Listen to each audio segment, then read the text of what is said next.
Today down in the comments, I want to hear your favorite weapon in a slasher movie. Not your favorite killer, not your favorite movie, but your favorite weapon that killer used. Can be a signature weapon, can be a one-off. Because the movie we're going to talk about today has a fairly unique, fairly innovative weapon, and I'd like to hear some more down in the comments.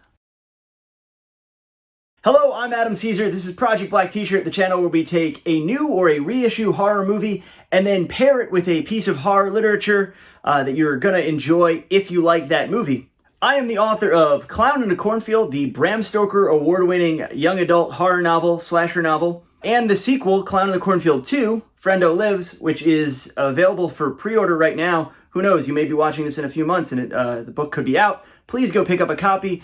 Please tell your friends. I have a whole bunch of other novels in audiobook, paperback, and ebook for you to check out after you've read these. And today we are going to do a very, very traditional video. I've been off for a little while, but I wanted to come back doing pure vanilla. I want to talk about one movie, I want to talk about one book recommendation, and then I want to get out of your hair. So let's do that. Today we are talking about 1982's Girls Night Out, which is a movie that was released under a different title. Initially, it was released under the SCAREMAKER. And there was a time where if you ordered this from our friends at Diabolic DVD, look, I'm wearing the shirt today. If you ordered it from our friends at Diabolic DVD, they actually had a slipcase that said the SCAREMAKER. This is out through Arrow Video. This is a 1982 slasher, so kind of directly in the wake of Friday the 13th making big bank.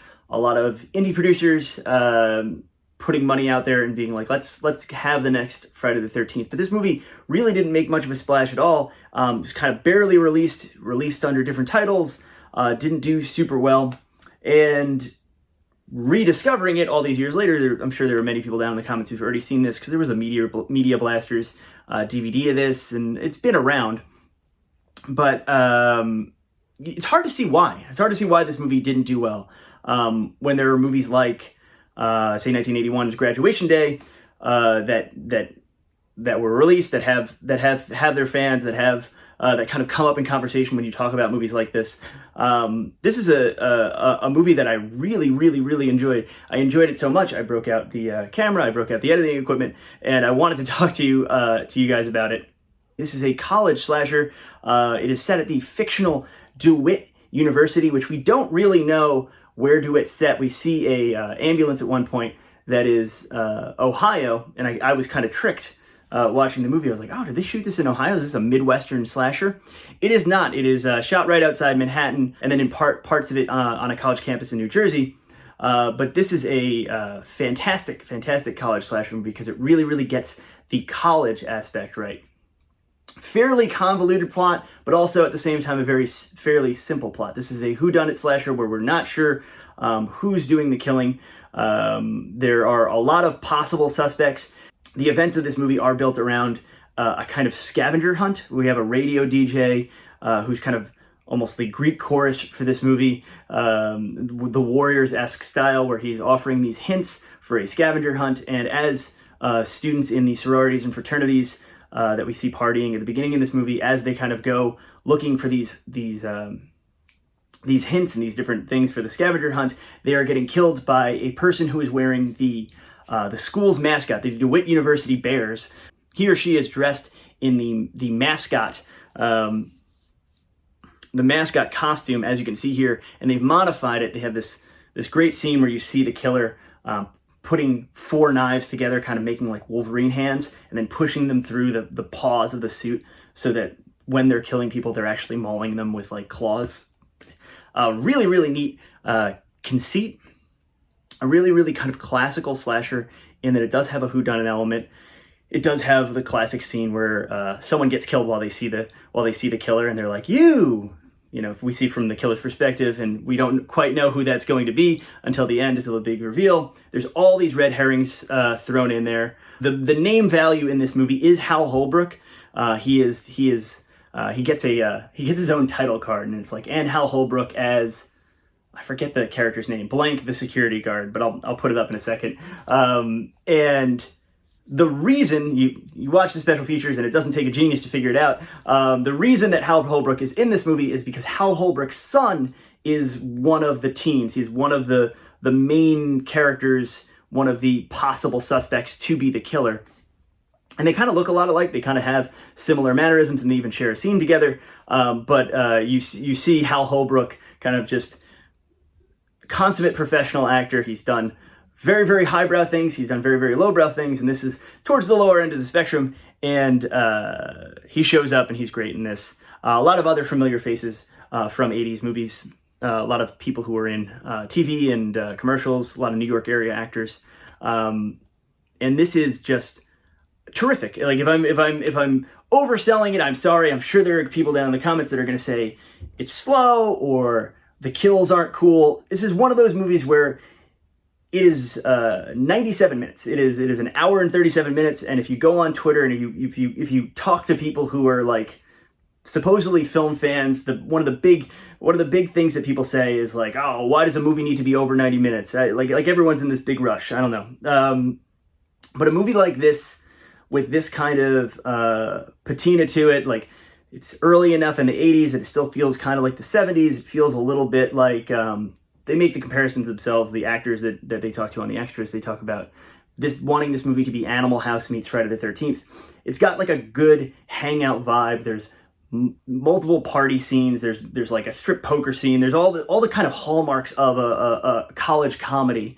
There are multiple characters who are kind of comic relief, even though it's not a comedy. This isn't like a parody of the slasher movie. There's just kind of goofier characters. There's actors who are playing it a little up.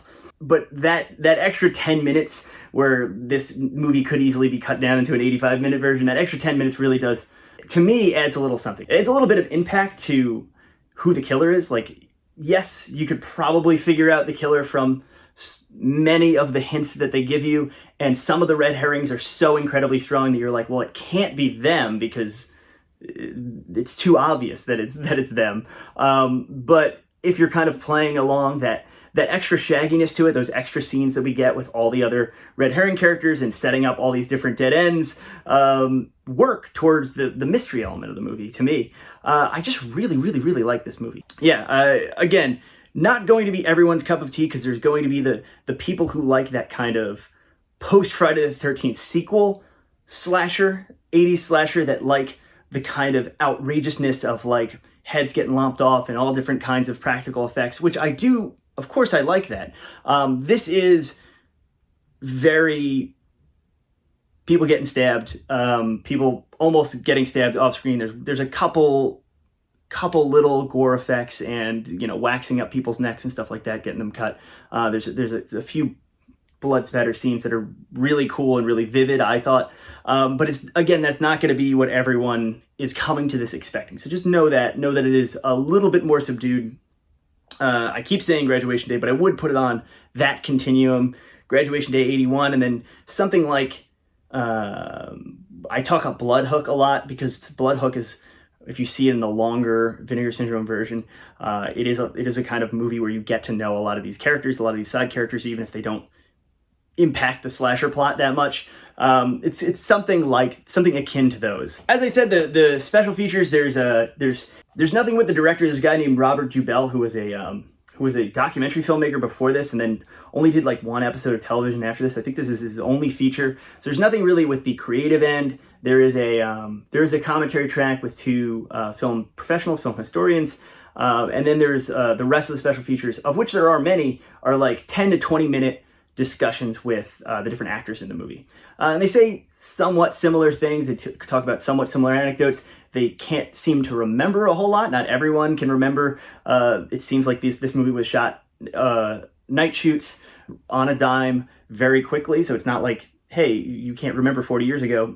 Fair enough. But just a terrific movie, and it looks great. This is sourced from prints, not sourced from the negatives, but it still looks really good, and it's got a nice filmic, even the dirt and stuff and film damage that does show up in there adds something to it, makes it really nice. I will put links down in the description like I do everything. Strong recommendation to pick this up from Arrow. Today's book recommendation, I usually talk about prose. I usually talk about novels and novellas. I usually talk about prose fiction, but I read a lot of comics and I enjoy comics, and today I wanted to talk about a comic It's not even out in trade paperback yet. I think this is going to be a 6-issue series. I have 4 of them here. I've got to pick up 5, and then 6 comes out in a couple weeks. But this is The Rush. It is called The Rush from Vault Comics.